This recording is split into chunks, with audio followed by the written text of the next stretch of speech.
शीर्षक आहे वड म्हणला बाई तुला दोन्ही हात जोडले. शेवटी अध्यात्म असेल, संत साहित्य असेल, कथा, कविता, भागवत काही असेल की ज्या काही अपप्रवृत्ती आहेत, ज्या आम्हाला नकोच आहे, त्याच्यावरती आपल्याला बोट ठेवायचं असतं आणि ते दुर्गुण टाळून आपल्याला जसं जसं पुढे चालता येईल तसं तसं चालायचं असतं. असाच हा सगळ्या गोष्टींचा सार असावा आहे.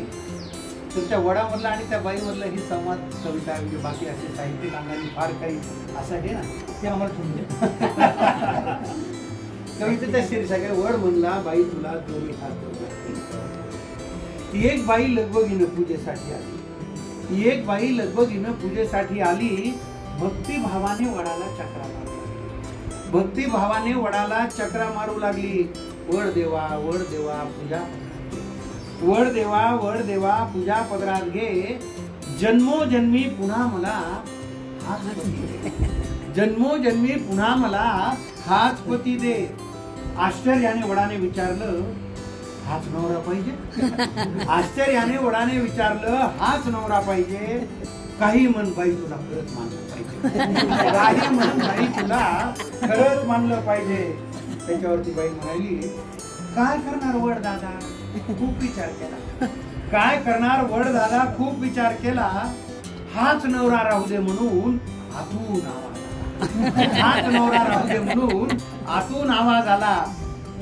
त्याच्यावर तो वड म्हणाला एवढे दुर्गुण असून सुद्धा त्याचीच निवड केली, एवढे दुर्गुण असून सुद्धा त्याचीच निवड केली.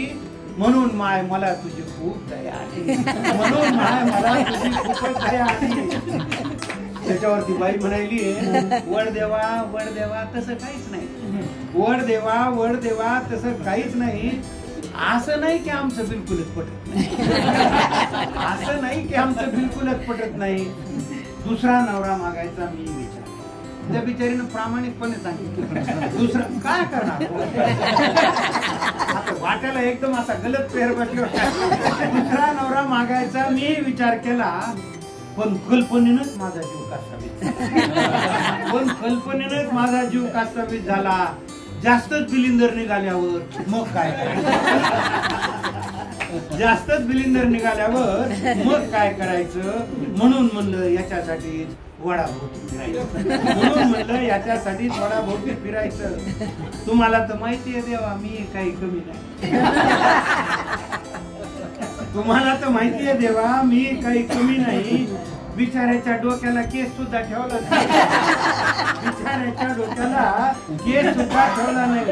अजून मधून बुरबुर करत मी थोडंच ऐकते, अजून मधून बुरबुर करत मी थोडंच ऐकते. एका कानानं ऐकून दुसऱ्याने सोडून देते, एका कानानं ऐकून दुसऱ्याने सोडून देते. माझी आई मला म्हणली नवरा बदलायचा नाही, तो आतून आलेला आवाज कुठून आलेला. आणि हल्ली सगळा जो प्रपंचाचा खेळ खंडोबा झाला या आवाजातून, याच्यातूनही आपल्याला हे ज्ञानेश्वर वाचतानाचं काही प्रबोधन करता ती जबाबदारी टाकली. म्हणजे निदान घटस्फोटाचं प्रमाण थोडं कमी झालं तर झालं, आपलं तर झालं. आपल्या पिढीचं निमित्त फार कठीण आहे, म्हणजे काम करायला खूप मोठं क्षेत्र आहे. माझी आई मला म्हणली नवरा बदलायचा नाही, एवढा बावळट माणूस तुला कुठंच मिळायचा,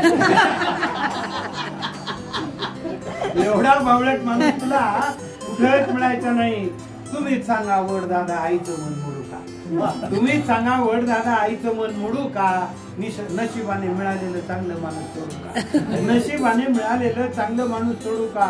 वयोवृद्ध झाडाने पण गडगडाटी हास्य केले, वयोवृद्ध झाडाने पण गडगडाटी हास्य केले. वड म्हणला बाई तुला दोन्ही हात जोडले, वड म्हणला बाई तुला दोन्ही हात जोडले. शेवटी तो वड त्या बाईला म्हणतो न विसरता दरवर्षी पूजेसाठी येत जा, न विसरता दरवर्षी पूजेसाठी येत जा. झाडांसाठी आयुष्यातला थोडा वेळ द्यायचा.